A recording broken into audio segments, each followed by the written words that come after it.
Ya, halo semuanya, selamat sore di sini. Kalau misalnya buat yang masih kerja, oke, lupakan dulu pekerjaannya karena di sini topiknya lebih menarik, lebih eye opening. Jadi nggak ada salahnya 1,5 jam ke depan kita akan melihat materi yang disiapkan oleh Dr. Eva. Kita bisa mulai slide-nya. Oke. Di sini kita akan ngebahas mengenai aspek, yaitu membahas mengenai what, why, how, donor darah untuk pet. Nah, ini sebenarnya adalah topik sangat menarik banget gitu, karena aku sendiri juga sebagai parents gitu, jadi kayak masih membelajar juga gitu mengenai donor darah untuk pet. Tuh, dan buat semuanya yang baru bergabung di sini, selamat datang. Ada beberapa rules di sini untuk saat acara berlangsung. Untuk matikan atau mute mikrofonnya saat speaker sedang berbicara, karena kalau nggak bisa saut-sautan dan mungkin ada noise dari luar. Kemudian matikan kamera untuk melancarkan koneksi di webinar ini, karena di jam-jam seperti ini nih sinyal udah mulai ada gangguan-gangguan, jadi untuk meminimalisir itu kita matikan kamera dulu, kecuali dokter dan saya gitu. Kemudian kirimkan ini boleh banget untuk peserta. Kalau misalnya mau ada pertanyaan, silahkan kirimkan di chat box yang ada di pojok kanan. Kemudian pertanyaan ini nanti akan saya kumpulkan, kemudian akan kita bahas di sesi terakhir saat Q&A. Nah, pada saat mikrofon dinyalakan pada saat speaker dan moderator bertanya langsung ke Anda, ke para peserta yang bertanya nanti. Nah, sebenarnya ini tambahan aja untuk supaya koneksi lebih stabil, disarankan karena kita menggunakan ekosistemnya Google, kayaknya lebih bagus kalau menggunakan web browser yaitu Google Chrome. Gitu. Ketemu sahabatnya Google dan Google. Oke, untuk next-nya kita di sini akan ngebahas ada 4 sesi. Pertama kita akan perkenalkan dulu, ada sesi perkenalan dari Pau, dan juga dari Dokter Eva, dan juga dari saya. Dan kemudian kita akan mulai masuk ke materi, yaitu kapan anabul mulai memerlukan transfusi darah. Dan sesi ketiga nanti kita akan membahas lebih dalam lagi donor darah oleh anabul. Dan baru sesi keempat kita akan mulai dengan sesi tanya-jawab. Mohon disiapkan pertanyaannya. Mumpung di sini ada ahlinya, siapkanlah pertanyaannya. Oke, sesi pertama langsung aja kita mulai. Kita akan mulai dengan mengenal lebih dalam apa sih sebenarnya PAU Indonesia itu. Di sini kita sudah hadir akan diwakili oleh Mbak Gita Narasati. Silakan Mbak. Halo, selamat sore semuanya. Semoga yang hadir di sini cukup antusias ya untuk belajar sedikit lebih banyak soal anabulnya. Perkenalkan dulu nih, kita sebenarnya dari PAU Indonesia adalah startup teknologi khusus untuk pet klinik maupun pet shop. Kita nih sebenarnya semuanya adalah anak-anak Indonesia membangun startup ini khusus untuk teman-teman di pet klinik maupun pet shop di Indonesia juga. Muka saya yang paling kanan atas tuh nongol sendiri ya. Oke, nah saya juga mau memberitahukan bahwa PAU Indonesia itu juga menyediakan aplikasi PAU Koloni untuk para PAU parents maupun untuk pet lover. Jadi kalau misalnya mau mendaftarkan anabul-anabulnya atau mungkin hewan eksotisnya seperti kadal, ular, reptil apapun gitu ya, bisa ya didaftarin di PAU Koloni ini. Nanti benefitnya adalah memiliki pet ID atau KTP-nya sendiri. Jadi masing-masing hewan punya KTP. Kayak apa tuh nanti dijelasin ya. Nah, nanti kalau teman-teman mau lihat juga terkait dengan PAU Indonesia, bisa juga ke websitenya PAU ID di www.pau.id maupun juga follow akun media sosial kita di @PAUIndonesia. Kita ada di Instagram maupun Facebook gitu ya.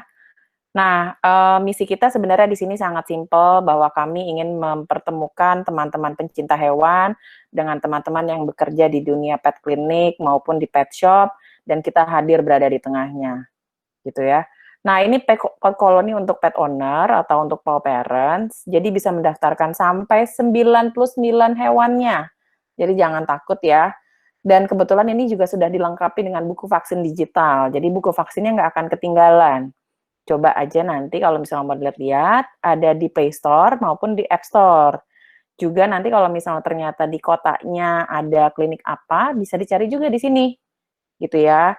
Nah, ini boleh di-scan, lalu cek aja untuk di-download. Aku serahkan kembali ya ke Mbak Sisil. Terima kasih, Mbak Sisil. Thank you Mbak Gita. Aku mau scan dulu. Nah, nih, boleh ditahan dulu mungkin slide-nya Mbak. Kali aja ada yang mau scan dulu. Kita tahan 5 detik.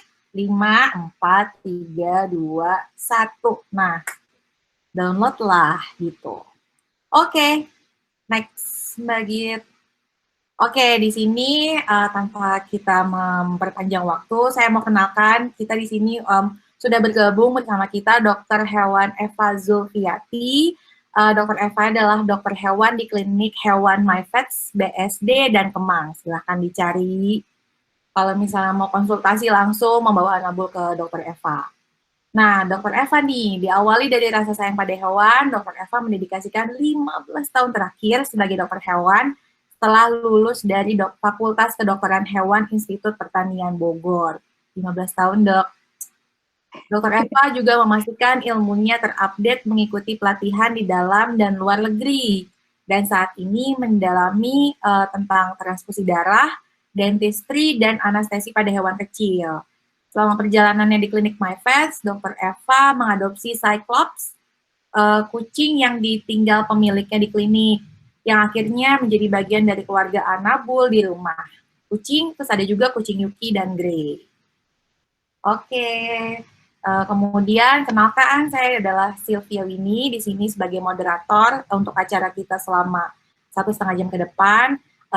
Kalau saya adalah Powerance dari 5 ekor anak anjing, namanya Chelsea, Boba itu yang baru saya adopsi karena dia berkeliaran di sekitar komplek rumah saya. Kemudian ada namanya Kokumi, Tiger Bulu-Bulu. Saya saat ini saya aktif bekerja di sebuah creator marketplace. Kemudian saya ini waktu itu saya cerita mengenai Boba ya. Waktu itu dia berkeliaran di sekitar rumah. Akhirnya mulai beredar WhatsApp kalau ada anjing liar. Akhirnya saya pelihara dan kemudian ternyata anjing Boba ini kondisinya sudah hamil gitu dan kemudian lahirlah 6 orang anak anjing dan akhirnya saya memutuskan untuk memelihara tiga anak anjing tersebut gitu. Karena saya penggemar boba, jadi saya namakan dia Boba. Kemudian anak-anaknya juga beserta semua nama-nama boba yang jadi nama anak-anak tersebut gitu. Thanks to WFH ini sih saya jadi punya waktu lebih banyak sambil kerja sambil ngurus-ngurus anak anjing juga. Jadi ketika nanti kalau kita sedang webinar ini, kalau misalnya ada suara noisy, suara anjing saya gonggong-gonggong, mohon maaf. Gitu. Oke. Langsung aja kita mulai sesi ini. Langsung saya serahkan ke Dr. Eva. Dok, silakan dok. Terima kasih Mbak Sisil. Iya dok, sama-sama dok. Terima kasih juga buat para Powerance ya yang hadir saat ini menyempatkan waktunya karena untuk mengetahui tentang transfusi darah di PET. Karena pada saat saat ini tuh beberapa mungkin masih yang kayak bertanya-tanya ya, transfusi darah di PET tuh bagaimana sih? Apa sih gitu. Bahkan beberapa juga kayak masih baru pertama kali mendengar. Jadi kayak masih big question gitulah. Nah, makanya di sini ya kita sharing bersama, jadi kita tahu lebih banyak mengenai transfusi darah. Semoga bermanfaat ya. Jadi kalau misalnya berbicara mengenai transfusi darah, faktor pentingnya itu adalah poin utamanya adalah karena kita akan membantu menyelamatkan si pet yang membutuhkan darah tersebut. Dengan dia mendapat tambahan darah baru dari hewan donor yang sehat, dia akan membantu meningkatkan kualitas hidupnya sehingga proses kesembuhan, karena kan sebelumnya pasti dia dalam kondisi sakit ya, tidak dalam kondisi sehat. Kemudian dia akan membantu kesembuhannya sehingga keberlangsungan hidupnya itu semakin tinggi dan responsif terhadap pengobatan juga semakin tinggi. Kemudian juga ketika waktu kondisi operasi di mana resiko terhadap pendarahan juga besar. Nah, dengan tambahan dapat transfusi darah, keberhasilan rate-nya juga tinggi sehingga si pet bisa hidup dan sehat lagi seperti sedia kala. Kemudian ya itu kurang lebih ya. Kemudian next-nya Nah, dan ini pertanyaan yang paling sering ditanyakan kalau para owner atau pet bertanya mengenai tentang transfusi darah. Emang kapan sih pet itu membutuhkan transfusi darah? Nah, coba kalau menurut para powernya ada di sini, boleh di-chat ya Mbak Sisil ya? Iya, boleh nih. Ini semacam quiz mini ya, Dok. Quiz Iya. Kira-kira Mini. boleh loh gitu. Nanti Mm-mm. dokter akan memberikan jawabannya, mengklarifikasi jawaban-jawaban Anda semuanya. Ya, benar sekali Mbak. Kasih Silakan waktu berapa lama Mbak Sisil? apa? Kasih waktu berapa lama nih? Ini sampai jam 7 malam, Dok, sampai jam makan malam. Panjang dong nanti listnya ya. Kita pantau sampai akhir, Dok, gitu. Oh ya. Kita tahu masih banyak peserta yang mau join lagi, jadi mereka bisa ikutan gitu. Oke. Oke, Dok. Kalau dari chatnya coba kita lihat. Coba ada yang mau menebak sekarang mungkin? Yang mau jawab? Apa ini Sendiana Armanti bilangnya ketika kecelakaan dan kehilangan banyak darah. Ya, benar. Salah satunya ada lagi yang lain, kecelakaan. Kondisi anemia berat. Oh, oke jawabannya. Ada lagi yang mau menjawab?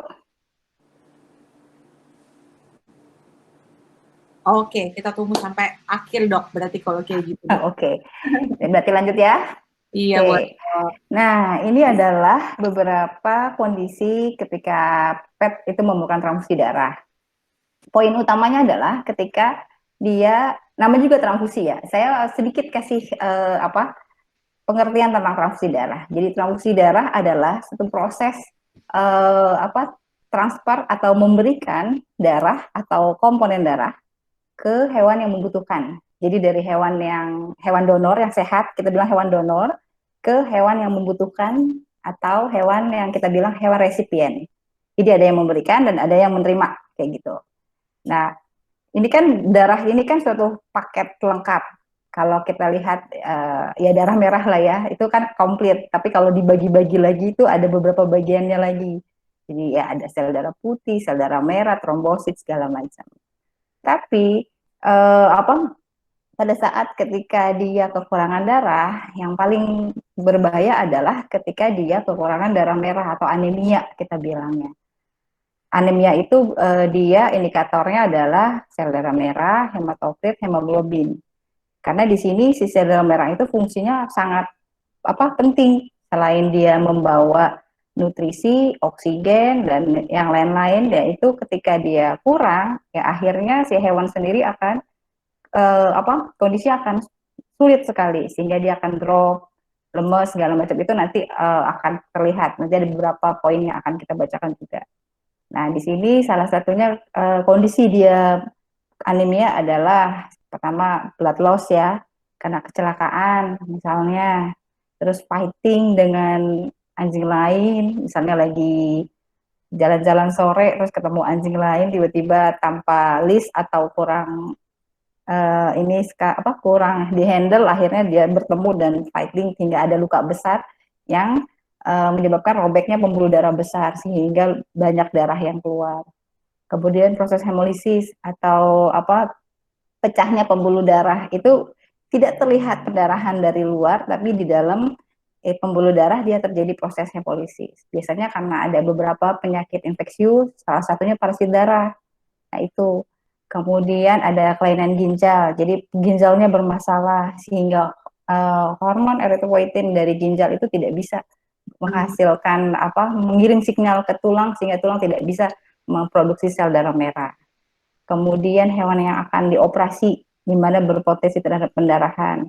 Jadi ya ada beberapa yang memang perlu operasi besar di mana di sana misalnya resikonya itu ada pembuluh darah, misalnya tumor, dan itu tumornya melewati pembuluh darah besar, yang ketika kita akan sayat tumornya itu resiko akan terkena si pembuluh darah besar itu ini kan tinggi, sehingga kita akan siap-siap nih kalau misalnya akan ada pendarahan banyak, kita sudah punya darah untuk mengisi replacement darah yang hilang seperti itu. Kemudian infeksi parasit juga itu menjadi salah satu penyebab anemia. Karena beberapa parasit seperti contohnya hookworm ya, atau cacing tambang, itu dia kan benar-benar nempel di intestin, mukosa usus, dan dia akan menyebabkan bleeding di dalam. Jadi ketika dia nempel, dia menghisap darah, dan itu akan terjadi bleeding di dalam. Sehingga kan lama-lama, walaupun sedikit darahnya, tapi bayangin kalau cacingnya ada beberapa ya ratusan atau berapa puluh juga, itu kan akan terjadi anemia yang terus menerus. Kemudian heat stroke bisa juga tumor yang seperti tadi bilang, misalnya tumornya di limpa atau di liver, terus kemudian ada ruptur sehingga ada pendarahan besar, nah itu juga menyebabkan anemia. Kemudian kanker juga ya, kurang lebih, kemudian autoimun atau IMH. Nah itu juga biasanya bisa menyebabkan proses anemia. Kayak gitu. Oke, nah kemudian selain itu juga ada koagulopati atau gangguan pembekuan darah. Nah ini biasanya harus dapat pemeriksaan lebih lanjut ya, karena perlu ada tes lab segala macam untuk mengetahui apakah benar problemnya di pembekuannya darah. Karena di sini berarti kan darahnya tidak bisa membeku, jadi gampang bleeding. Nah kalau udah bleeding terus menerus tidak bisa membeku, dan akhirnya kan dia kekurangan darah sehingga anemia. Nah itu yang memang harus kita perhatikan. Dan yang pasti efek transfusi darah ini dia tidak bisa bersifat permanen. Jadi dia hanya ketika pada saat di hewannya butuh transfusi darah kita bantu, dan kemudian tubuhnya yang memang harus bekerja untuk mereplacement kembali, sehingga ketika tubuhnya mereka sudah sehat sehingga organ-organ semua sudah normal, tubuhnya akan memproduksi sel darah merah lagi, sehingga proses anemianya akan terkoreksi seperti itu. Ya, jadi memang utamanya adalah kita tahu dulu penyebab utama anemianya itu atau apa, sehingga kita bisa treatment penyebab tersebut, dan transfusi darah hanya bersifat sebagai treatment tambahan ya, sehingga memperoleh si hewannya memperoleh kehidupan yang kesehatan yang cukup untuk membentuk kesembuhannya kayak gitu. Oke, nextnya.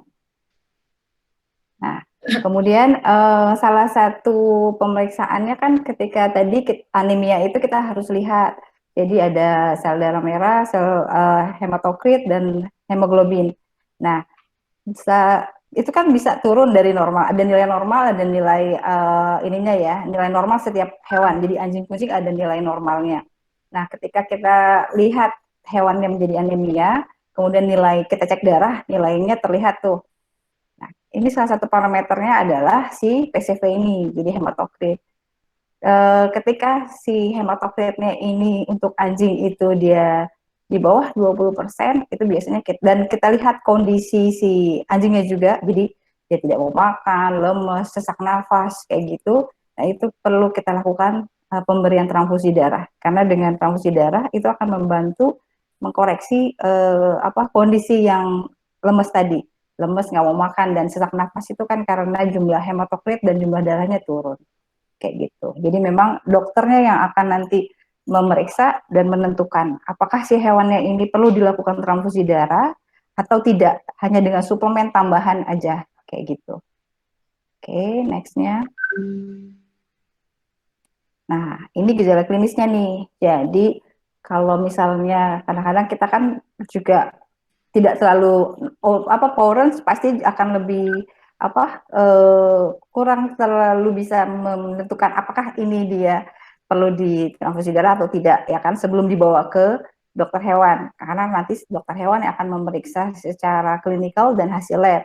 Tapi yang pasti yang akan terlihat dari si PET adalah yang biasanya dia aktif ini berkurang menjadi lemas, atau benar-benar tidak biasanya makan mau, atau ini akan menjadi berkurang, atau bahkan tidak mau makan sama sekali. Kemudian kalau diperhatikan mukosanya akan kelihatan. Kalau kita suka pegang-pegang ya, elus-elus kan, pegang daerah muka segala macam, kita bisa lihat daerah mulut itu gusinya merah, Seperti segar, pink gitu ya, pink segar terus basah. Nah kalau dia anemia karena memang kekurangan sel darah merah, yang tampak adalah hewannya menjadi pucat, atau bahkan sama sekali benar-benar sampai putih gitu kelihatan. Itu benar-benar artinya darahnya sudah menurun sekali sel darah merahnya. Saya lihat Dan fotonya, saya jadi ingat anjing saya, Dok. Ben, mm-mm, yang udah almarhum. mm-mm, Seperti ini, Dok. Waktu itu gusinya juga merah. Gusinya mm-mm, juga seperti ini, pucat. Gitu. Padahal mm-mm. ya dari malam tuh dia baik-baik aja. Malam tahun baru, baik-baik Wah, aja. Terus besok pagi tanggal 1 Januari tahun ini, bener-bener pas dilihat pagi-pagi seperti ini. Dan memang waktu itu, jadi kekurangan darah dan ditawarin, diminta dokter untuk transfusi. ya. Jadi Mm-mm. memang itu salah satu indikasi hewannya jadi pucat dan yang pasti mereka pun juga akan tidak bisa bergerak karena lemah sel darahnya karena kurang kan. Dan salah satu fungsi darah kan juga dia membawa hemoglobin ya, sel darah merah hemoglobin dia mengikat oksigen. Jadi ketika sel darah merahnya turun, hemoglobinnya juga turun, akhirnya kemampuan untuk mengikat oksigennya kan jadi berkurang. Sehingga tubuhnya kekurangan oksigen. Dan yang pasti kompensasinya adalah dia juga jadinya berusaha effort untuk bernafas lebih. Jadi atau Iya, sesak nafas juga kayak gitu. sama seperti manusia juga ya, Dok, kalau kekurangan Benar. darah langsung. Oke, kemudian nextnya. Nah, kemudian kalau untuk kriteria penerima transfusi darah, sebenarnya ya pastinya ini idealnya memang kita selalu spesies sama. Jadi anjing ya untuk donor anjing untuk hewan resipien anjing. Kemudian kucing juga untuk resipien kucing. Tapi pernah waktu itu saya pernah dengar atau baca di suatu artikel katanya karena emergency saat itu kucing-kucing yang butuh donor darah, terus anjing ada, terus diambil darah anjing dan diberikan ke kucing. Kalau ke segi saat itu agak bertahan karena mungkin karena dapat darah, tapi kan proses reaksi darah tersebut di badan akhirnya terjadi reaksi, akhirnya mungkin juga jadinya berbahaya buat si kucingnya. Jadi memang tidak disarankan untuk beda spesies ya. Kemudian selain itu golongan darah juga harus sama. Nah, golongan darah ini yang memang juga salah satu yang dipertanyakan sama Poren karena oh ada ya golongan darah di anjing dan di kucing gitu. Dan itu golongan darahnya apa ya kayak gitu. Jadi memang mereka punya golongan darah. Jadi anjing sendiri sebenarnya ada tiga. Kalau secara lab ya beberapa saya baca di jurnal mereka tuh ada 13 golongan darah anjing. Dan bahkan ada yang terbaru tuh ada penelitian baru mereka selalu melakukan penelitian ya. Mungkin bisa bertambah karena kan itu penelitian. Jadi 13 golongan darah anjing yang diakui. Kemudian, tapi yang selalu kita cek adalah yang DA1.1 ini. Karena ini yang paling kuat banget ininya, reaksi apa alerginya. Jadi kalau misalnya kita nggak cek dan kita salah memberikan ininya apa pemberian hewan donor ke resipiennya tidak tepat, malah reaksi alerginya tinggi. Jadi bukannya si hewan resipiennya menjadi selamat karena pemberian darah, tapi malah tidak selamat karena reaksi alergi dari si hewan donor itu, darah dari hewan donor. Jadi makanya pemeriksaan golongan darah di anjing itu biasanya selalu DA1.1. Jadi ada DA1.1 positif sama DA1.1 negatif. Biasanya akan keluar dua item itu. Jadi kalau misalnya nih para parent membawa ke klinik hewan, ke dokter hewan, terus minta dicek nih golongan darahnya. Nah, dua ini yang akan dicek. Jadi apakah dia positif atau negatif. Kalau si negatif, ini dia bisa bersifat donor universal. Jadi dia bisa memberikan darahnya ke DA yang positif ataupun yang ke negatif. Nah, tapi kalau yang DA1.1 positif, dia nggak bisa memberikan ke negatif. Jadi dia hanya bisa memberikan ke DA1.1 positif juga. Nah, itu dia. Jadi kalau misalnya tidak tepat, kita nggak cek, akhirnya nanti kalau salah pemberian, nah reaksi alerginya itu yang berbahaya. Seperti itu.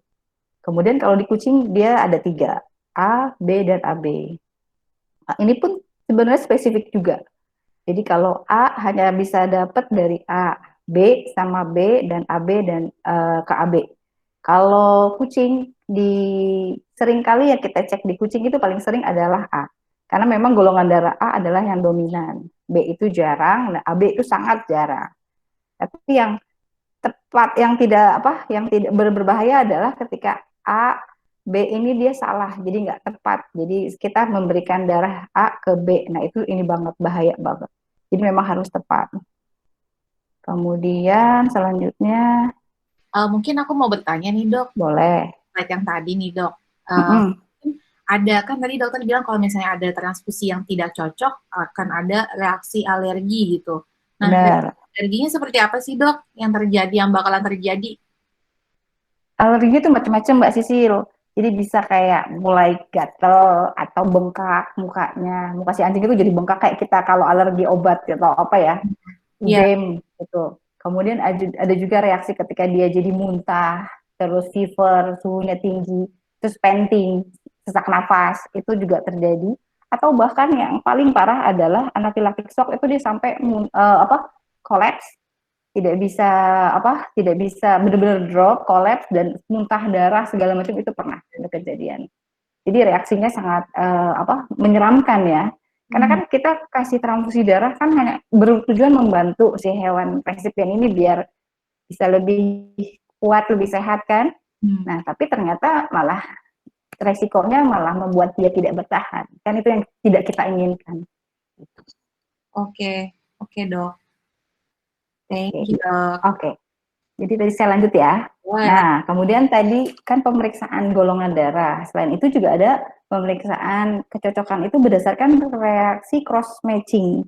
Nah, kalau cross matching ini biasanya kita lakukan di lab. Jadi nanti akan diambil darahnya si hewan donor, kemudian sama si hewan resipiennya ini, terus kita akan lakukan centrifuge. Perlakuannya perlakuan di lab. Jadi centrifuge, terus nanti dilihat di mikroskop. Nanti darahnya itu akan kita tetesin di objek glass, kita lihat di mikroskop.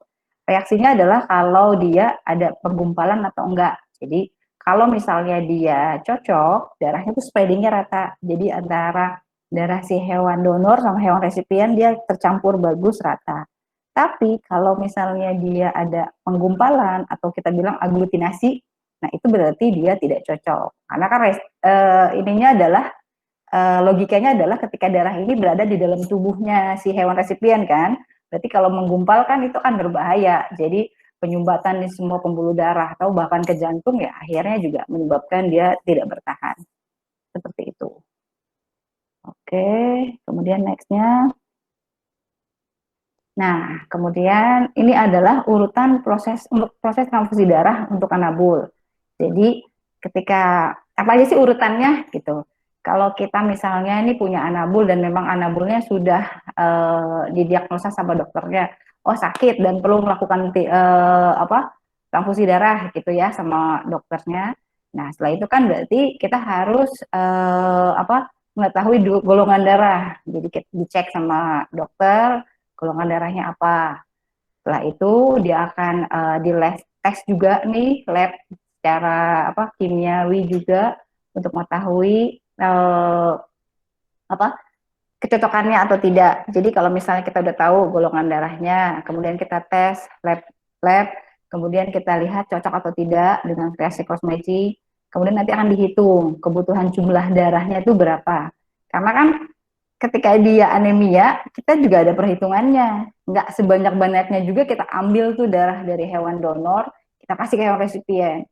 Nah, si hewan donornya bisa kolaps karena darahnya habis, si hewan resipiennya juga bisa kolaps juga karena too much, kebanyakan darah yang masuk ke badannya dia gitu. Karena tetap akan ada perhitungannya, ada rumusnya juga. Kemudian kalau udah dihitung jumlahnya berapa nih, terus nanti kita akan cari nih hewan donornya. Hewan donornya bagaimana ada atau enggak ready atau tidak, terus cek sehat atau tidak. Kemudian nanti akan perlu pada saat pengambilan nanti akan disarankan memang kondisi hewan donor terutama untuk anjing tuh harus dalam kondisi yang temperamennya bagus, tenang segala macam. Tapi kalau kucing biasanya jarang yang tanpa pembiusan karena memang biasanya kucing tuh sangat susah banget dihandle. Karena ngambil darahnya di vena jugular sini Mbak Sisil. Nah itu kan perlu dibius kalau kucing. Karena kita pegang kakinya aja mau ambil darah langsung nyakar kan. Apalagi ngambil dari ini. Iya. Kemudian ya waktu cuma diambil darahnya yang berapa mili doang. Iya. Ditarik itu, aduh akhirnya mesti kayaknya sampai 3 kali colok. Susah kan. Apalagi itu ambil sekitar 50 sampai 60 mili, pastinya dia perlu dibius.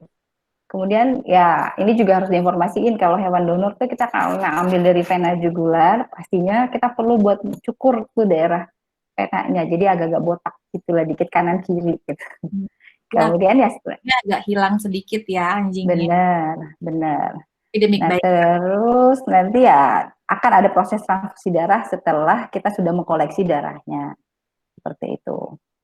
Oke, nextnya.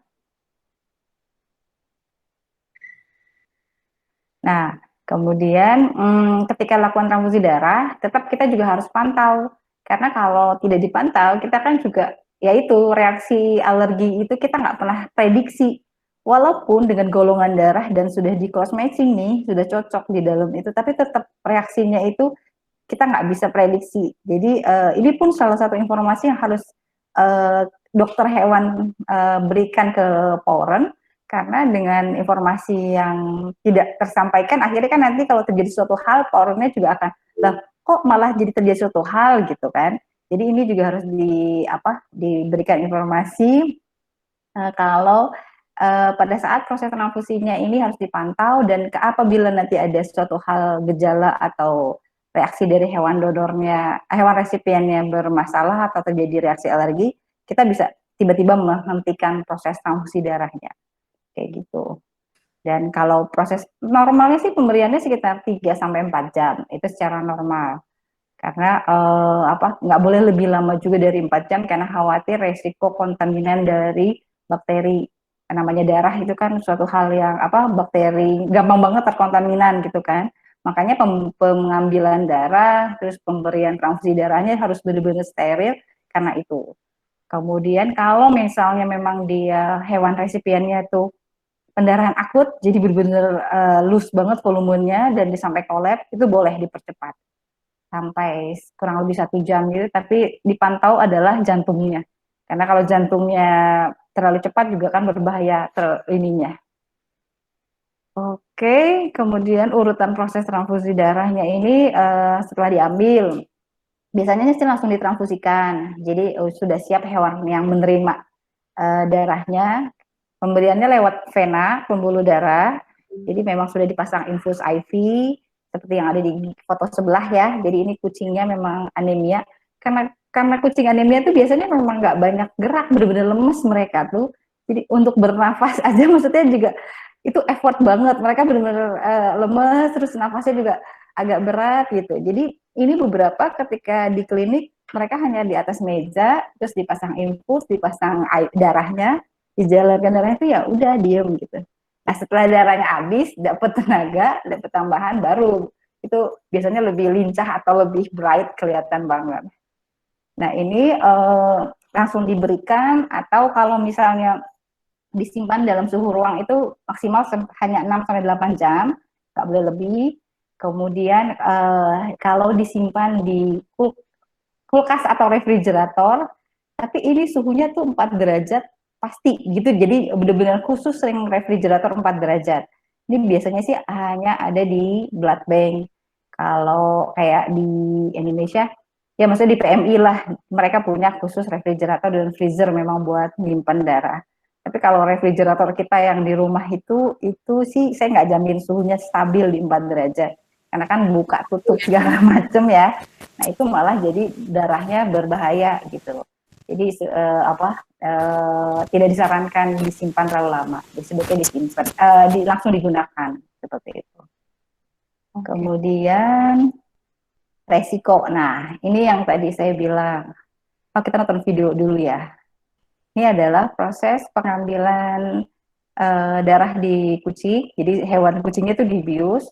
Jadi memang dia dalam kondisi tidak sadar, terus kita ambil ada jarum khusus yang akan masuk ke dalam jugularnya, vena jugularnya, dan itu darahnya ngalir.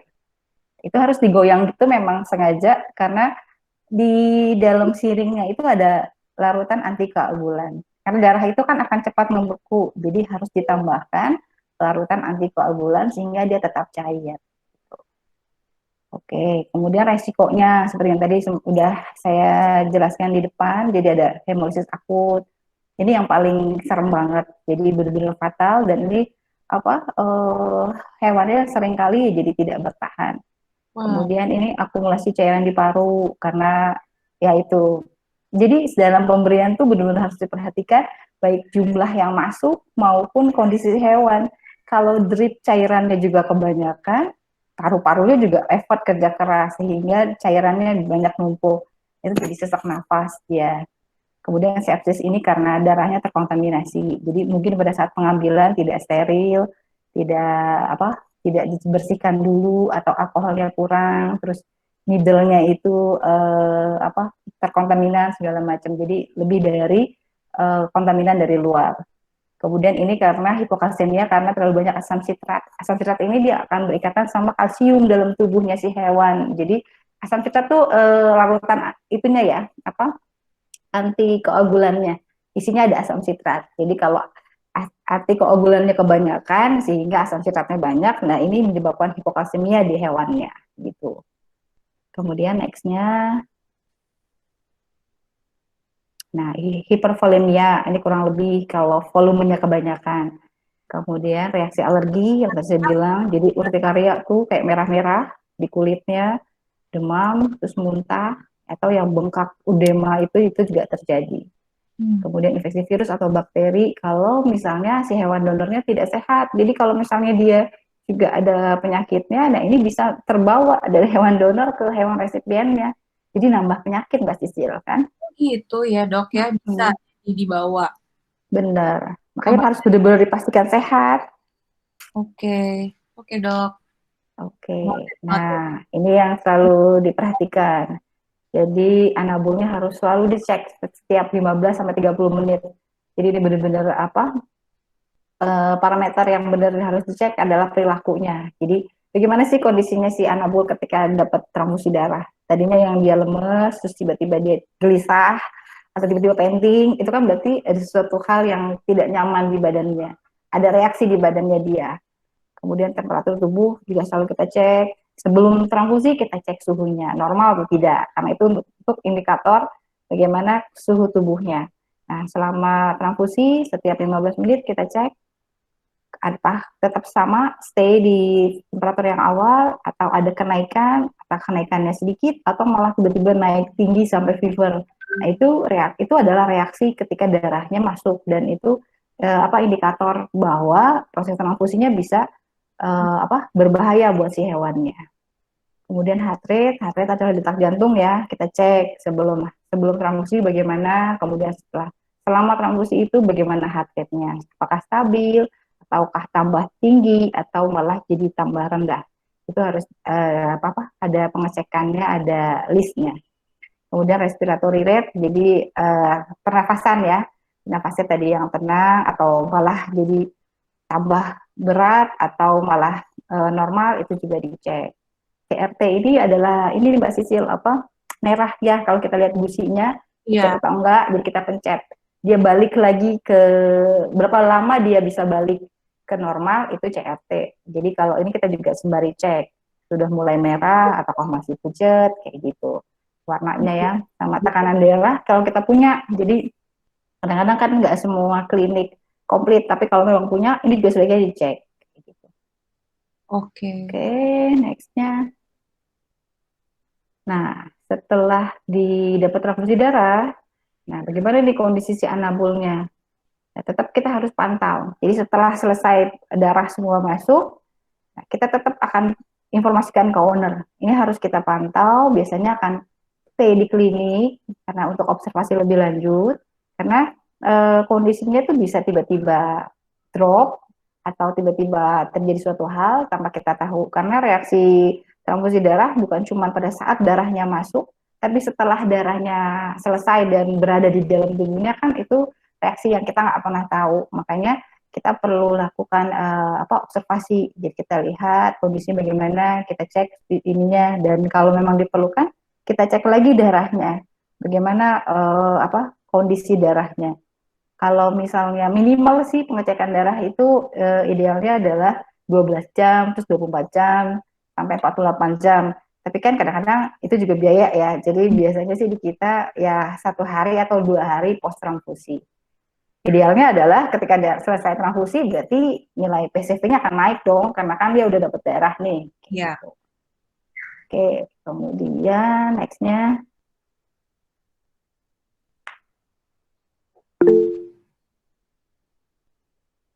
Mbak Gita. Oh, nah ini dia. Jadi kan dibandingkan kita harus, maksudnya anabol kita mendapat transfusi darah dan membutuhkan darah, kan sebaiknya mencegah ya, mencegah lebih baik daripada mendapat ini. Jadi sebaiknya ya ini adalah tip-tipnya. Jadi check up rutin ke dokter hewan kayak vaksinasi, pemeriksaan fisik itu perlu dilakukan. Ini minimal 3 bulan atau 6 bulan sekali dibawa, karena kadang-kadang ya owner tahu hewan tuh kadang-kadang kan gini ya, mereka happy sama ownernya jadi kibit-kibit senang main segala macam, tapi ketika mereka sakit tuh mereka nggak nunjukin kalau mereka sakit gitu, karena entah mereka tuh nggak pengen kayak ownernya sedih atau gimana ya, jadi mereka tetap aja nunjukin kalau dia sehat loh, aku tetap masih mau makan segala macam. Tapi ternyata ya ketika dibawa ke dokter hewan, dicek, diperiksa, ternyata misalnya ada tumor di liver atau di apa, itu kan nggak ketahuan. Jadi memang diperlukan check up rutin ke dokter untuk memastikan kondisinya tetap oke. Kemudian juga pinjal sama kutu nih, ini harus selalu diberikan karena mereka kan sebagai parasit, mereka ngisep darah. Nah, ketika bukan hanya darah yang diambil, tapi dia juga bawa penyakit. Penyakitnya itu yang masuk ke dalam darah dan membuat proses si hemolisis itulah jadi bahaya. Jadi ketika dia anemia makin turun, nah udah akhirnya drop kondisinya. Jadi pastikan tetap pemberian kutu dan ginjal secara teratur, termasuk juga cacingan, karena cacingan juga sama, dia sebagai endoparasit ada di dalam pencernaan dan dia akan menghisap juga atau makanan, sari-sari makanan, kemudian juga ada beberapa menyebabkan pendarahan ya di saluran cerna. Nah itu juga kan menjadi salah satu penyebab anemia. Kemudian ini dia bawang merah, bawang putih tuh dia berbahaya, cukup bikin darahnya menjadi encer, menjadi gampang lisis. Jadi sebaiknya tidak diberikan atau tidak, karena dulu tuh pernah banget ya saya dengar informasinya, kasih bawang putih biar anjingnya nggak kutuan kayak gitu. Ya mungkin pada saat itu aman-aman aja karena mungkin dosisnya dikit bawang putihnya, tapi ketika terus-menerus akhirnya kan itu menjadi akumulasi dan berbahaya. Kemudian racun tikus juga ini berbahaya karena dia akan menyebabkan gangguan koagulasi, jadi darahnya tidak akan membeku, jadi pendarahan di mana-mana, termasuk selain di luar juga akan ada pendarahan di dalam, itu juga akan mengindikasi terjadinya anemia. Kemudian nutrisi yang buruk dan tidak seimbang pastinya, karena ketika ya badannya tidak sehat, kondisinya juga akan gampang drop, gampang terkena penyakit, dan ini hindari hewan liar, Iya. sehingga aman ya, jalan-jalannya jauh-jauh, apalagi sekarang kan nggak boleh deket-deket. Iya. Nah, yang soal kutu ini dan parasit ini mungkin Pak Orange di sini mungkin udah bisa hati-hati ya dok, karena udah mau masuk musim hujan ya dok. Benar, harus langsung diberikan karena udah musim hujan, banyak parasit, kutu segala macam, jadi sebaiknya langsung dicek ininya, jadwal pemberian obat kutu dan obat cacing. Iya, oke dok, noted. Kita langsung pasang reminder. Oke. Nah, kemudian ini proses donor darah. Ini ada videonya, kita nonton video. Nah, kamu tenang sekali. ini dia yang mendapat darahnya nih. Dia kemarin anemia dan dapat darah. Jadi gitu. Hewan kalau anemia biasanya mereka tidak kuat untuk bangun segala macam, lemes. Jadi pasrah sebenarnya. Jadi ketika dia dapat darah, ya udah dia diterima. Nah, untuk dapat darah ini kan dia harus dapat darah dari hewan yang sehat. Jadi anjing, kucing yang sehat bisa mendonorkan darahnya untuk membantu anabol lain yang membutuhkan, seperti si Basil ini. Oke, nextnya. Nah, kriteria untuk pendonornya. Ini adalah beberapa kriteria. Jadi kalau misalnya para parent punya anabol anjing yang sehat secara fisik, jadi pasti kita akan cek secara suhu, temperatur segala macam ya. Kemudian dia tidak ada muntah, demam. terkena kutu atau jamur segala macam. Kemudian ideal umurnya antara 1 sampai 7 tahun, tapi beberapa 1 sampai 5 tahun. Oke, kemudian beratnya lebih dari 20 kilo. Jadi ini adalah minimum. Jadi memang persyaratan adalah hewannya harus lebih dari 20 kilo. Jadi kalau misalnya yang kurang dari 20 kilo, 15 kilo gitu kita nggak berani ambil. Anjing saya bisa Kemudian, nih, Dok. kenapa? Anjing saya bisa si Chelsea 29 Oh kilo. boleh, boleh. Suka Nanti di list dimarahin sama dokternya karena udah karena obes. kegendutan. Iya. Tapi dia tuh lokal ya kan? Iya, lokal. Itu Lokal. lumayan obes berarti kalau 29. Saya malu kalau ke dokter. Justru kalau obes juga agak-agak bukan resiko. Jadi agak susah karena kininya kan besar, Iya. apa lemaknya banyak ya. Jadi jugularnya susah. Oh gitu, Dok. Oke. Jadi harus olahraga dia. Minimal Emang. 25 aja.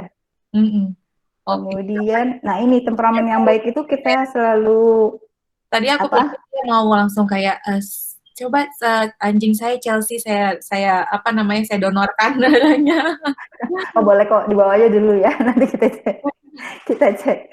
Lanjut, Dok. Apa temperamen yang baik itu selalu kita cari utama selain yang sehat itu, karena ya itu. Jadi kalau anjingnya temperamennya baik, ketika diambil darah itu dia juga akan nyaman, tidak yang panik, tidak yang berontak. Karena pengambilannya kena leher.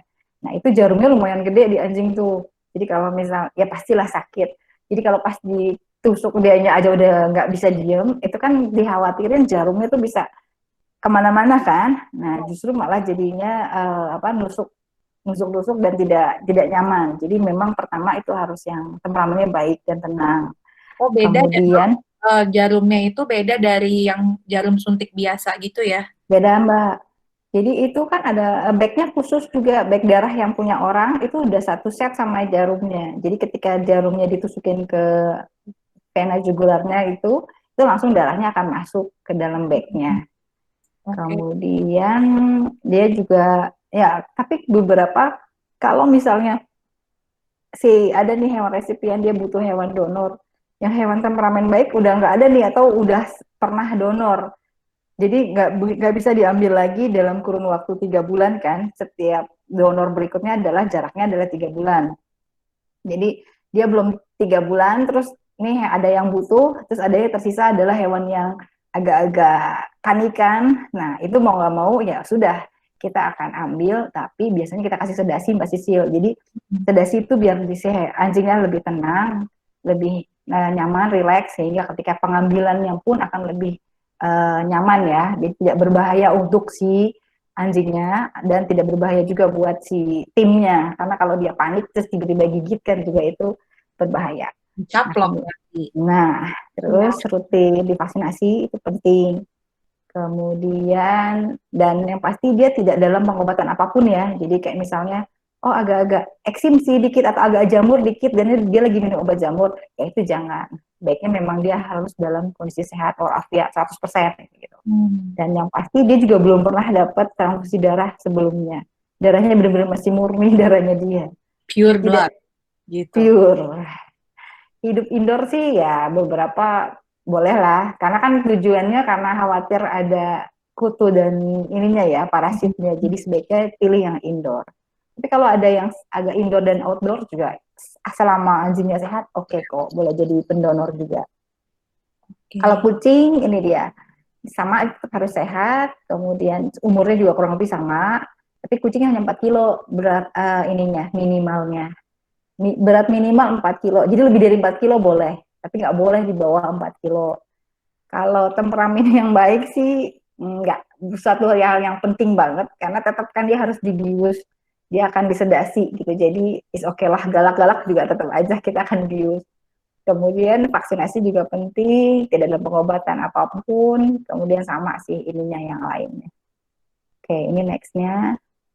Oke dok, ini aku mau menyelak sebentar dok. Boleh. Karena di chatbox ini udah ada beberapa pertanyaan dari jadi nanti mau info aja bahwa pertanyaannya akan aku tampung dan akan kita bahas di sesi ke-4 nanti ya. Boleh. Oke. Lanjut dok. Oke. Kemudian ini jumlah darah. Jadi kalau misalnya kita udah dapat hewan donornya, kemudian kita bisa ambil darahnya berapa banyak sih? Karena kan tetap ada perhitungannya juga. Kita nggak bisa ngambil tiba-tiba sebanyaknya.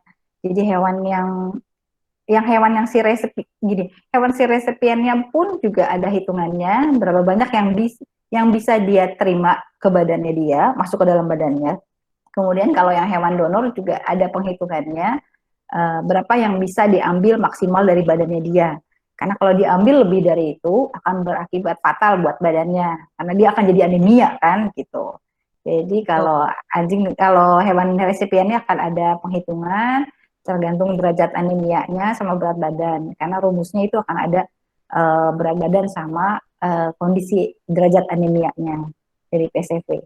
Kemudian kalau hewan donor biasanya 20 kali berat badan itu untuk anjing. Kalau kucing biasanya 50 sampai 60 mili per ekor. Jadi kucing 4 kilo itu ya kurang lebih 50 lah. Kalau di atas 4 kilo kita bisa ambil sampai 60 cc. Oke. Nah, kemudian kalau frekuensi ini, kalau misalnya dia sehat selama umurnya, ya misalnya sampai 7 tahun tadi batasnya ya, kurang lebih setiap jarak 3 bulan dia boleh ditransfusi. Tapi tentu aja kita harus cek, mungkin aja ketika bulan ini dia sehat, kemudian 3 bulan kemudian misalnya dia lagi terkena jamuran kah, atau tiba-tiba lagi nafsu makan lagi turun dok, katanya gitu. Skip dulu ya, oh ya udah kayak gitu. Jadi tetap kita akan mempertimbangkan kondisi si hewan donornya juga, nggak yang maksa. Ini udah 3 bulan nih harus diambil ya darahnya, nggak juga gitu. Oke. Sama manusia ya dok, juga 3 bulan ya. Ya, 3 bulan.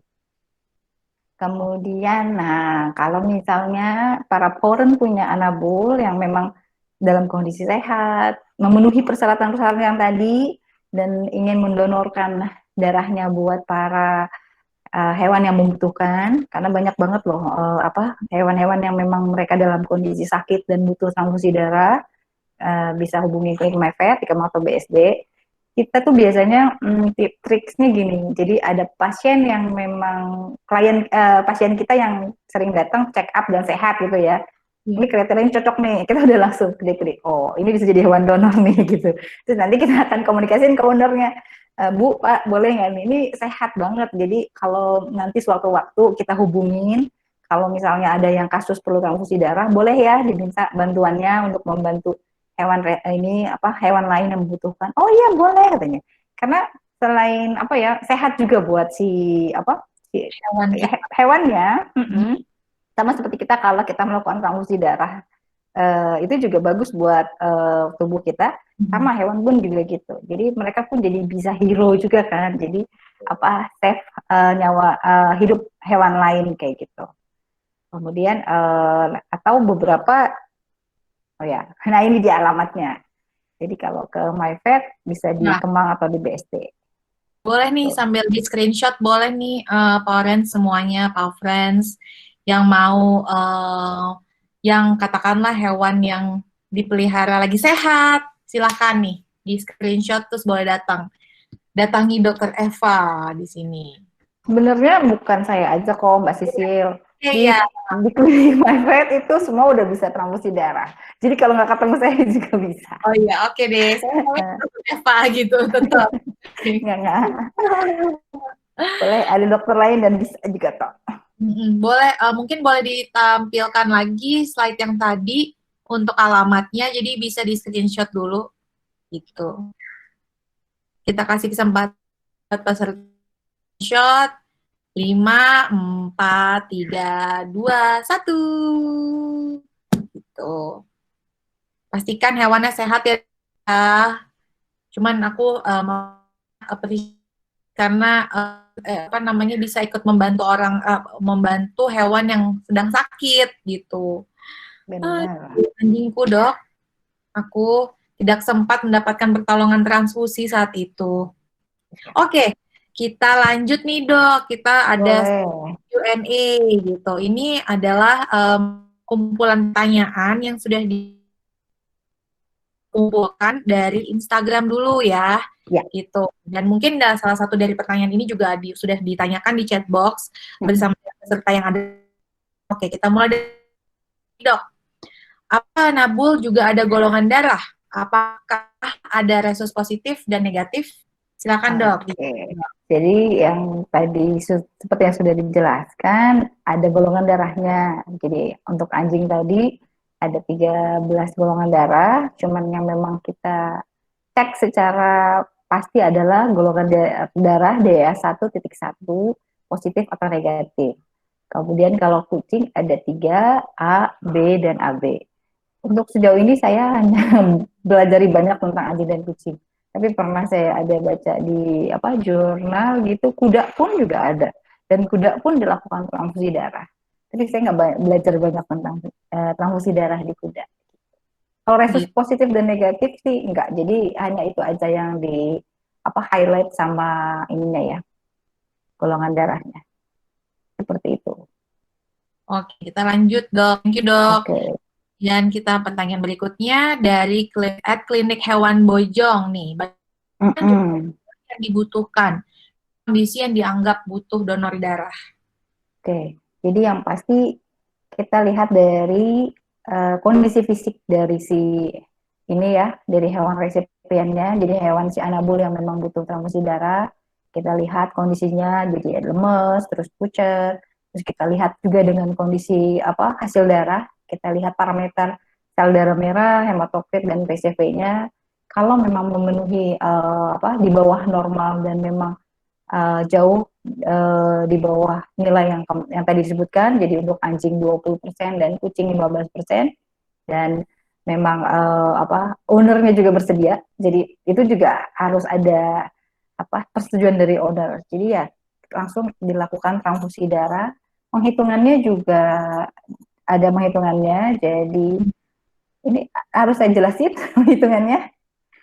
Berat badan dikali 90 dikali PCV yang ingin kita naikkan, dikurangin PCV si hewan resipien, dibagi hewan donor. Jadi itu ada penghitungannya, sehingga keluarlah ya hitungannya. Kemudian sudah keluar dan kita akan ambil sesuai dengan kebutuhannya tersebut. Gitu. Seperti itu Mbak. Kurang lebih sudah ini? Sudah sih Dok. Ya. Oke, berikutnya. Karena, wah lumayan nih Dok, pertanyaannya bisa sampai Jakarta ke Bogor nih Dok. Iya. Oke, berikutnya, apakah ada kasus di mana ada golongan darah Paukids yang sulit ditemukan donornya oleh Peter the Raptor? Sejauh ini sih enggak ya. Jadi golongan darahnya, kalau misalnya memang dia butuh, terus dicek golongan darahnya, ya itu tadi. Jadi kita akan cari sesuai dengan kebutuhan golongan darahnya. Yang pasti kita juga gini Mbak Sisil, di klinik tuh kita sudah ada pencatatan. Jadi misalnya anjing kayak si Boxy lah ya, Boxy, terus dia golongan darahnya misalnya DA1.1 negatif. Nah, kemudian nanti anjing Max misalnya 1.1 positif kayak gitu. Jadi ketika misalnya ada anjing lain yang butuh darah dan kita sudah cek golongan darahnya, nanti kita tinggal lihat di listnya. Oh, oke, golongan darahnya ini bisa diberikan yang dari si Max ini gitu. Jadi kita tinggal hubungi ownernya, terus tanya kondisinya. Kalau emang bisa dalam kondisi sehat, bisa langsung dibawa dan kita cek. Kita ceknya juga secara ini ya Mbak Sisil. Jadi secara physically kita lihat, kita cek semuanya. Kemudian kita ambil darahnya juga si hewan donor nih. Jadi sebenarnya selain jadi hewan donor itu dia bisa dapat general check up, ya kan? Sama dia dapat pemeriksaan darah gratis. Karena jadi kan owner jadi tahu, oh kondisinya saat ini oke, terus hasil darahnya juga oke gitu. Pada saat jadi ya dong ya. Oke, aku langsung Nah, kalau kayak gitu aku jadi pengen nanya nih Dok, kayak tahuinya itu prosesnya berapa lama sih Dok? Proses apa Mbak? Mengetahui proses hasilnya, kalau misalnya bisa. Kan kita bawa nih hewannya, terus cek dulu kan hewannya itu berapa lama sih Dok prosesnya? Berapa jam kah? Oh, kalau misalnya dari pemeriksaan fisik di dalam ruang periksa ya, kemudian diambil darahnya, nggak lama sih, sekitar 15 menit, 20 menit ya, darahnya keluar. oke, sesuai dengan jumlah apa nilainya bagus, normal semua, terus bisa diambil, ya udah langsung kita koleksi darahnya. Gitu. Oke. Nah, itu boleh tuh masukan buat parents yang tiba ada jadwal call gitu, Dok. Mm-mm. Oke, next question. Oke, Dok, berapa kali maksimal hewan bisa menjadi pendonor dan bisa menerima donor? Dari Jenny, @Jenny_Octavia_vet. Menjadi pendonor dan bisa menerima donor. Kalau menjadi pendonor setiap 3 bulan, jadi ketika dia sudah diambil misalnya bulan ini, terus 3 bulan kemudian dicek lagi kondisinya fisik oke, hasil darah oke, itu bisa diambil lagi. Jadi setiap 3 bulan aman untuk si hewan donor, tidak akan ada efek jadi lemes ataupun jadi kekurangan darah, enggak. Kemudian kalau dia bisa menerima donor artinya mendapat darah ya. Nah ini dia itu ketika dia mempunyai kasus anemia dan harus berulang anemianya, ada yang gitu loh Mbak Sisil. Jadi dia memang kondisi tubuhnya tuh tidak bisa memproduksi sel darah merah lagi, misalnya kayak gitu ya. Jadi darah yang akan dikasih kemudian bisa habis lagi karena kan terpakai. Nah itu kan berarti ketika habis lagi dia dalam kondisi kolaps lagi ya, lemes segala macam, akhirnya perlu transfusi lagi. Nah itu bisa paling cepat tuh 3 hari dari transfusi awal. Jadi ketika dia dapat transfusi awal hari ini, terus 3 hari ke depan kalau memang perlu diulang transfusinya diberikan lagi, itu bisa. Tapi tetap kita harus cek komplit karena darahnya nih bisa reaksinya alerginya makin tinggi karena darah dari hewan donor A yang pada hari pertama, terus kemudian akan dikasih lagi di hewan donor yang ketiga berikutnya, kan hewannya berbeda. Nah, itu reaksinya mungkin akan lebih tinggi reaksi alerginya. Jadi harus benar-benar diamati. Kita pernah waktu itu ada kasus dia memang punya gangguan ginjal anjing French Bulldog waktu itu. Terus dia memang genetik, masih muda tapi memang dia ada gangguan ginjal. Jadi dia anemia. Kemudian kita transfusi, oke itu langsung sehat, segar, mau makan, bla bla bla. Nah kemudian waktu itu dalam jarak 1 bulan atau 2 bulan ya, terus dia balik lagi, lemes, nggak mau makan, kita cek darahnya, anemia lagi. Nah terus kita cariin hewan donor, pemeriksaan kecocokan itu akan lebih banyak, karena maksudnya bukan cuman golongan darahnya ini sama, oke, masuk, nggak, karena berarti kita harus cek secara lab cross matchingnya itu, jadi darahnya apakah aman nih, darah anjing lain lagi masuk ke badannya aman, oke, ya udah transfusi lagi. Terus bisa sampai 4 atau 5 kali dia dapat transfusi darah. Akhirnya nggak bertahan karena memang makin berat kondisi ginjalnya. Itu pernah terjadi di klinik MyVet, gitu, pasien kita. Gitu. Oke, kita lanjut, Dok. Pernah kena parasit darah, apakah boleh jadi pendonor? Kikumi, underscore 29. Nah ini yang harus kita pastikan, apakah parasit darahnya udah benar-benar hilang atau tidak. Karena kalau misalnya masih ada di badannya, di darahnya, terus masih cukup aktif lah ya, terus dia ada mendonorkan darahnya, kan sama aja dia memberikan parasit darahnya ke hewan resipien gitu. Padahal si hewan resipiennya ini udah dalam kondisi kena parasit darah gitu kan. Nah, kemudian ditambahin lagi parasit darah. Jadi sih sebenarnya memang harus sudah benar-benar dipastikan dia bebas dari parasit darah dan dalam kondisi sehat. Seperti itu. Oke, noted. Syarat apa Nabul yang bisa donor, dan setelah donor bagaimana perawatannya? Mungkin kalau syarat yang udah bisa donor ya Dok ya. Mungkin pertanyaan boleh Dok. Nah kalau perawatannya sih pada umumnya nggak terlalu banyak perawatan karena mereka tuh kayak nggak ada apa-apa gitu. Jadi setelah diambil darahnya tetap aja langsung kecilaan, jalan lari segala macem. Kadang-kadang yang pasti gini aja, ketika diambil darahnya di jugular. Jadi biasanya kita harus wanti-wanti ke owner. Dilihat ininya ya, karena khawatir tiba-tiba digaruk atau apa, terus agak bengkak, agak berdarah segala macam, itu yang harus diamatin. Tapi ya beberapa sih mereka langsung happy-happy aja. Karena ketika kita turunkan dari meja, itu benar-benar kita memang sudah memastikan pembuluh darahnya udah clotting, udah bagus, tidak ada rembes darah segala macam. Karena kan jarumnya besar, kalau ditusuk dicabut kan takutnya masih ada ini ya bisa keluar bleeding dari bekas jarum. Kemudian, nah biasanya kalau di kami kita akan kasih makan nih Mbak Sisil. Jadi kayak orang kalau habis donor darah dapat Indomie gitu ya, dapat susu. Nah, mereka pun akan kita kasih makan. Jadi ya either itu makanan kalengan yang ada di klinik, habis kasih ngasih darah terus kita kasih makan, dia langsung happy makan. Kemudian kita akan bawakan suplemen ini, penambah darah, sangobion atau hemobion seperti itu. Itu biasanya buat 1 minggu, karena ya untuk menjaga kondisinya biar jangan drop gitu. Oke dok. Ya. Kemudian kayaknya kita dari sini, masih ada lagi. Apakah darah yang sudah didonorkan bisa disimpan seperti donor darah manusia atau langsung ke penerima dari Dewi Nifa? Nah, seperti yang sudah saya jelasin di atas ya, kalau sebaiknya sih langsung didonorin bisa langsung. Kemudian kalaupun disimpan, dipastikan kita bisa menyimpannya dalam kondisi yang tepat. Jadi kalau memang kita simpan dalam refrigerator ya pastikan refrigeratornya tetap 4 derajat. Nggak boleh naik turun. Karena nanti kondisi darahnya akan bermasalah seperti itu. Oke. Nah, ini pertanyaan dari yang slide sudah habis. Nah, sekarang ada nih dok, dari peserta, dari Poren semuanya. Oke, pertanyaan pertama. Pertanyakan, masih ada dok pertanyaannya. Siap. Sendiana Armawati. Di sini ada Mbak Sendiana atau Mas. Apakah ada dampak negatif dari hewan donor yang mendonorkan darahnya? Gimana kalau malah hewan yang donornya yang jadi kekurangan darah setelah donorin darahnya? Itu dia. Dampak negatif sampai saat ini saya tidak pernah dapat. Jadi sejauh ini aman-aman aja. Hewannya tetap sehat, bahkan mereka bisa donorin berkali-kali datang.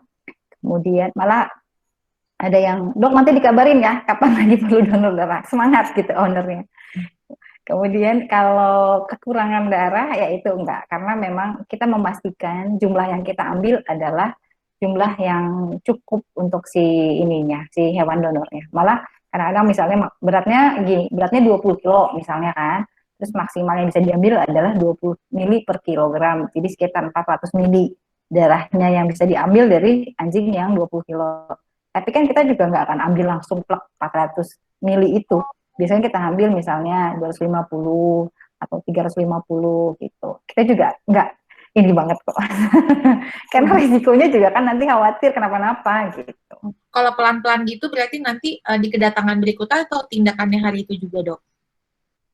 Kalau apa tuh? Tadi kalau 400 terus diambilnya setengah-setengah dulu tuh. Oh enggak, kita tetap akan ambil di satu waktu. Enggak besok lagi ambil. Jadi pada saat dia donor saat itu misalnya hanya 350 ya udah. Berikutnya ada nanti 3 bulan kemudian. Gitu. Oke. Semoga dijawab ya Mbak Sendiana Armawati.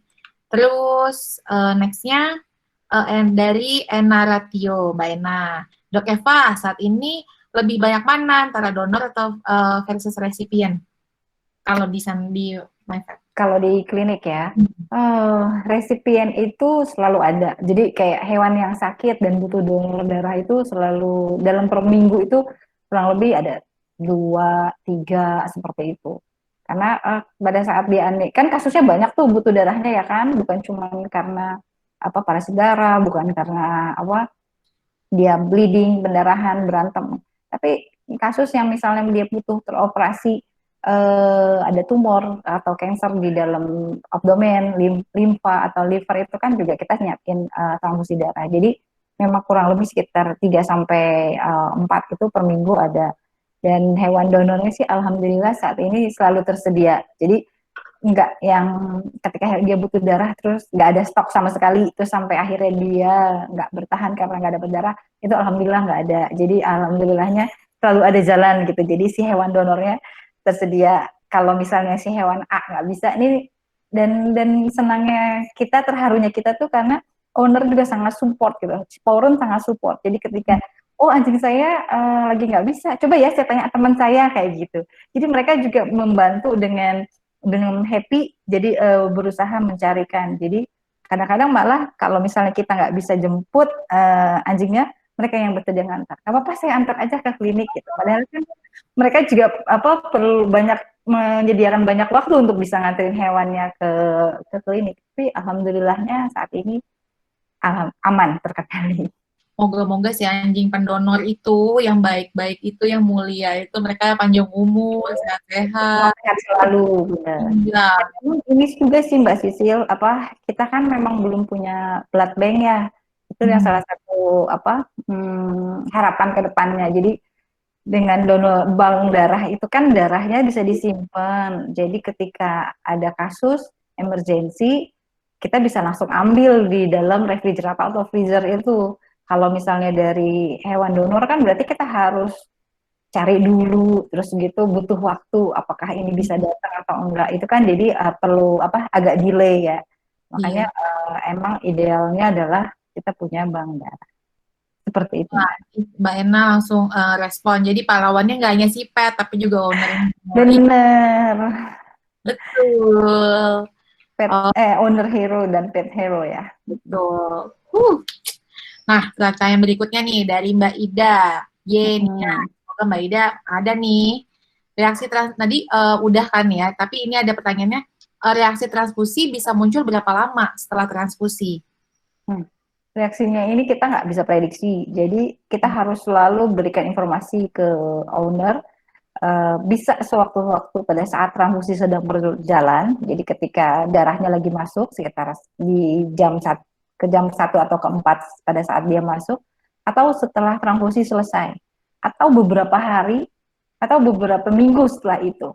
Jadi tetap kita harus memberikan informasi yang lengkap ke ownernya. Jadi pada saat anjingnya pulang pun atau kucingnya pulang, kita tetap harus, Bu, tolong diperhatikan di rumah kondisinya bagaimana, amatin bagaimana makannya, pipis, pupuk. Karena kalau misalnya ada reaksi juga alergi, darahnya ditolak, itu dia bisa ada proses pipisnya itu ada darah gitu Mbak Sisil. Pipisnya berdarah atau misalnya ada muntah darah segala macam, itu juga terjadi. Jadi memang harus selalu dipantau. Dan ini kita nggak pernah tahu dengan pasti reaksinya karena individual juga. Karena kan reaksi ini adalah reaksi di dalam tubuh, ya kan? Kita nggak bisa lihat secara physically, tapi ya gejalanya akan muncul ketika dia ada suatu hal yang terjadi. Oke. Deg gitu saya, Dok. Ya. Nah, berikutnya nih, Dok. Ada dari Mbak Dewi Nur Farida. Hai, Mbak Dewi. Oke, penanganan atau tindakan apa, Dok, yang dilakukan jika terjadi reaksi alergi setelah donor darah dilakukan? Dan apakah food extra yang diberikan kepada pendonor? Dok? Tadi sudah dijawab ya, food extra-nya. Mungkin yang kalau penanganannya biasanya tergantung reaksi alergi yang terjadi. Jadi kalau misalnya tiba-tiba suhunya tinggi, karena kan kita cek suhunya, terus kita bisa lakukan pemberian anti fever, jadi diturunin suhunya. Kemudian kalau misalnya dia ada reaksi alergi bengkak, nah itu kita bisa kasih anti alergi injeksi. Jadi tergantung reaksi yang muncul. Tapi kalau pada saat pemberian darah itu muncul reaksi yang fatal, kayak misalnya tiba-tiba dia fainting, kolaps segala macam, ya kita harus berhentikan transfusinya. Karena berartinya darah yang masuk ke badannya itu tidak bisa diterima sama si hewan resipien dan itu berbahaya. Jadi ya nggak usah kita lanjutkan. Kita langsung stop, makanya terus langsung di drip dengan cairan aja biar terflas gitu ya. Dan kalau memang perlu tindakan kayak dia fainting, sesak nafas, kasih oksigen, terus perlu anti alergi, masukin anti alergi kayak gitu. Dan ini benar-benar harus disampaikan. Jadi kadang-kadang bukan nakut-nakutin ke owner yang anabulnya perlu transfusi darah, tapi memang transfusi darah itu bukan sesimpel yang bisa dilakukan. Jadi ketika darahnya masuk tuh ada reaksi juga. Tapi kalau tanpa diberikan transfusi darah juga hewannya juga kemungkinannya kecil akan bertahan. Nah itu makanya perlu informasi yang jelas ke owner. Oke, Dok. Semoga menjawab ya Mbak Dewi. Terus ada lagi nih dari Mbak Ida lagi nih. Dok, kalau transfusi pada kucing kan disiring, ya bukan pakai blood bag seperti di anjing. Untuk mentransfusikannya ke resipien bagaimana ya? Kalau pakai blood bag kan bisa diatur ya tetesannya. Jika menggunakan siring gimana? Oh, oke. Jadi kalau misalnya kucing kita pakai siring karena memang kan darahnya awal-awal dulu kita pernah pakai bag, tapi terlalu kecil tekanan yang di kucing. Jadi kita ganti ke pakai siring dan three way. Kemudian siringnya ini misalnya diambil ada 50 mili. Jadi siring yang digunakan 5 buah ya. Nah, kemudian nanti akan dipindahkan ke dalam bag darah yang kosong. Jadi tidak ada antikoagulan di dalam bagnya karena sudah ada antikoagulan di siringnya, jadi nggak double. Jadi bagnya memang dikosongkan, setelah diambil antikoagulan yang untuk disiring, bagnya dikosongkan, kemudian dari siring ini akan masuk darahnya di dalam bag. Nah, nanti proses transfusinya tetap dripnya dari bag dan infusion setnya, kayak gitu. Semoga cukup jelas untuk Mbak Ida ya. Nih, iya. Oke, kita masih ada nih dok. Semoga masih ada nih karena Mbak Rosalia Edward pertanyaannya belanja banyak. Boleh. Semoga cukup nih waktunya. Oke, aku bacain cepat aja. Apakah antikoagulan yang umum digunakan pada proses transfusi darah di anjing/kucing? Apakah kantung darah yang dipakai sama dengan kantung darah yang dipakai dengan darah manusia? Antikoagulannya sama. Jadi bag darahnya itu sama punya manusia. Jadi kita belinya juga dari ini kok, ya boleh dari pramuka atau dari toko farmasi gitu ya, bag darah. Karena memang sama dipakai. Kalau anjing bisa langsung dipakai karena memang jugulannya besar. Tergantung ada 2 ukuran, yang 250 mili sama 350 mili. Ini sesuaikan nanti dengan kebutuhan yang di hewan resipiennya. Perlu berapa mili? Kalau misalnya perlu 500 mili ya berarti 2 segala macam itu dihitung. Kemudian kalau kucing karena ya tadi kita pakai siring, jadi antikoagulan yang dari bagnya ditarik, diambil, diisi ke dalam siring 10 mili. Nah itu yang diambil dari si kucing. Oh, seperti itu. Oke. Wah katanya Mbak Rosalia ini dari Aceh. Oh boleh. Iya, nggak apa-apa. Boleh. Nah, ini penting juga sih kayaknya nih. Apakah butuh antibiotik selama proses transfusi darah untuk mencegah sepsis? Selama ini yang saya kerjakan sih, kita nggak berikan antibiotik tambahan, karena kayaknya kan selama dia dalam kondisi sakit dan butuh transfusi darah, artinya kan dokter sudah memberikan pengobatan, ya kan? Jadi mungkin sudah ada antibiotik yang dia minum atau konsumsi atau diinjeksi. Jadi pada saat transfusi biasanya kita nggak tambahkan antibiotik lain lagi, cukup dari yang sebelumnya dia minum. Dan karena kita melakukannya dengan benar-benar aseptik banget, jadi kita harapin juga tidak ada kontaminan. Itu yang memang idealnya harus seperti itu. Oh gitu, oke. Serem juga soalnya kalau terjadi sepsis ya dok ya. Iya, benar.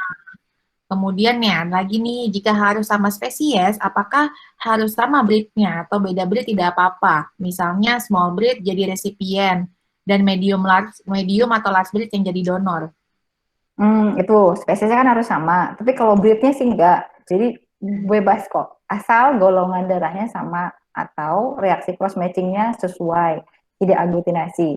Jadi kalau misalnya si resipiennya anjing kecil, pom atau shih tzu segala macam, dia boleh bisa ambil dari anjing besar, labrador atau golden atau lokal, asal besar berat badannya adalah minimal 20 kilo. Nah, makanya ketika dihitung pasti kan akan disesuaikan. Karena nggak mungkin anjing kecil yang butuh darah, dia akan dapat darah yang banyak banget. Karena nanti kebanyakan buat badannya dia, sehingga berbahaya buat paru-paru sama jantungnya. Seperti itu. Okay. Kalau small breed, dia nggak selalu. Kita pernah ada hewan resipien kita itu anjing 20, itu si Basil itu dia hewan resipien, jadi dia berat 24 kilo. Nah makanya kalau misal kita dapat hewan resipiennya yang besar, kayak di atas, kayak medium gitu, large breed, jadi kita cari hewan donornya juga yang lebih besar lagi. Jadi kayak misalnya anjing apa yang besar? Akita, samoyed. Golden. golden besar. Tapi goldennya yang berat badannya juga mencukupi untuk kebutuhan si anjing itu. Yang besar, yang aduh kok jadi lupa. Aduh, fix sih kedatangan Chelsea dinanti ya, Dok. 29 kilo. Iya, 29 kilo itu besar. Oke. Terus ada pertanyaan, Dok. Ini kayak tadi udah terjawab sih. Apakah selama ini hewan pendonor bersifat sukarela? Iya, sukarela ya, Dok ya. Sukarela, dengan senang hati mereka mendonorkan. Yang sehat. Dan mereka juga apa ya, bangga kalau petnya itu menjadi pendonor. Karena kan ada rasa kemanusiaan yang tinggi ya. Gitu. Ya, benar banget, Dok. Terus jika sebelumnya rutin menjadi pendonor, namun suatu ketika dia butuh darah atau menjadi resipien, apakah otomatis setelahnya tidak dapat menjadi pendonor darah lagi? Tergantung, ketika dia menjadi resipien, ini kondisi sakitnya apa nih? Gitu. Kalau misalnya ternyata dia kondisinya bleeding, berantem parah segala macam, nah setelah itu kan terkoreksi terus dia sehat ya udah. Setelah dia dicek lagi nanti kondisinya bagus untuk menjadi pendonor, boleh jadi pendonor. Kemudian, oh ya waktu itu pernah juga ada cacingan loh, cacingan parah sampai dia anemia. Ada anjing papis sih kecil, husky gitu. Itu sampai muntahnya cacing, terus di pupuknya keluar, cacingnya itu bener-bener kayak spaghetti.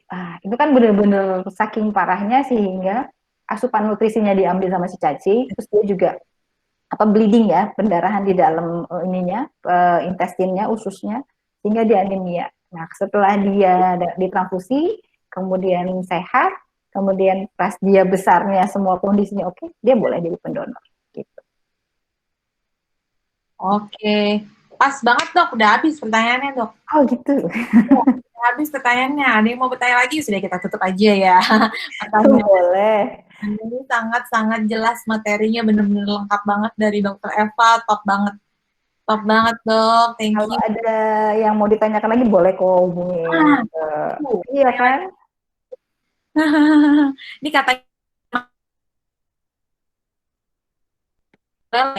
fotonya ke Instagram Pau Indonesia akan kami feature sebagai Pau Hero. Nah, boleh. Silahkan nanti di DM fotonya ke @pauindonesia. Silahkan.